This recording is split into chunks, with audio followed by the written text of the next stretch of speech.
అసలు పాత క్లాసిక్స్ గురించి మాట్లాడుకుంటే ఎన్ని సినిమాలు. ఒక్క సినిమా సెలెక్ట్ చేయాలి అంటే అయ్యే పనేనా? కానీ అన్నింట్లో గుండమ్మ కథ సినిమా పాపులారిటీ వేరనే చెప్పాలి. సీనియర్ ఎన్టీఆర్, అక్కినేని నాగేశ్వరరావు, రంగారావు, సూర్యకాంతం, ఇంకా సావిత్రి, జమున ఇలా చెప్పుకుంటూ పోతే అమ్మో చాలా మంది పెద్ద పెద్ద తెలుగు నటులు ఈ సినిమాలో భాగమైన వాళ్ళే కదా. ఇక కథ విషయానికి వస్తే ప్రతి ఇంట్లో సవతి కూతుళ్లను ఎలా చూస్తారో చూపించి గయ్యాలి పిన్నిలాగా సూర్యకాంతం అద్దరగొట్టేసింది. అమాయకురాల్లాగా సావిత్రి, డబ్బు పొగరు చూపించే జమున కూతుర్లులాగా ఆహా అనిపించారు.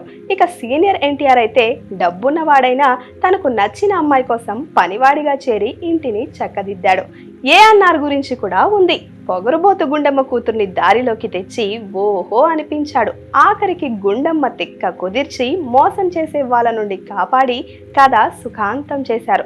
సో ఈ రోజు మా ఓల్డ్ క్లాసిక్స్ గుండమ్మ కథ. మళ్ళీ ఇంకో క్లాసిక్స్ తో మళ్ళీ కలుద్దాం. అంతవరకు చూస్తూనే ఉండండి Politicos entertainment channel. Please subscribe to the channel and download the Politicos app from the links in the description.